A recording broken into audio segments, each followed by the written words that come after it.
Oggi seconda giornata di Extravergine Lecce 2014, sul palco delle Cantelmo spazio alle donne con il convegno Donne si incontrano, idee che nascono. Ecco, quali idee nascono oggi qui?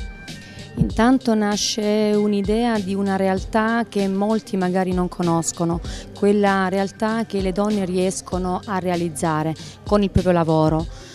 Oggi abbiamo fortemente voluto questa giornata perché è diciamo, in un contesto di Extravergine 2014, è una manifestazione che ha diciamo, una rilevanza nazionale, qua si premiano gli oli, l'eccellenza, ma soprattutto si premia il lavoro eccellente di chi riesce poi a fare qualità.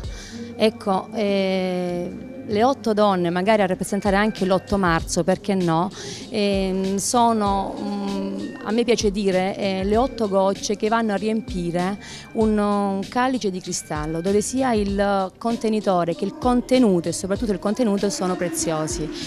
Questo perché loro ci riempiono di sapori, ma soprattutto di saperi.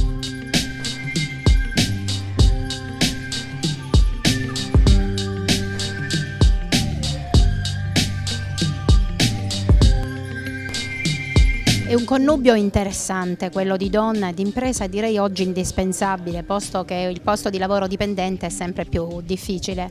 Allora investire su di sé, sul proprio talento, sulle proprie capacità, magari con l'aiuto anche delle istituzioni, credo che sia un fatto rilevante. Per questo che il bando Nidi, con 54 milioni di euro stanziati della Regione Puglia, si propone a giovani e donne e a persone disoccupate, proprio per favorire l'autoimpresa e sostenerla con un 50% a fondo perduto, un 50% a tassi di interesse con mutuo praticamente inesistente, 0,53%, tra l'altro il mutuo non erogato dalle banche, che non sono molto amiche delle donne e dei giovani, ma erogato da Puglia Sviluppo, quindi con molta facilità. Questo bando si propone come un atto interessante, io l'ho fortemente voluto proprio per sostenere le possibilità che le donne abbiano un'attività propria. La mia esperienza è particolare perché è frutto di buonsenso e quindi è un'esperienza di successo, ma che tocca delle corde molto personali, intime, sulle risorse umane, sulle donne che hanno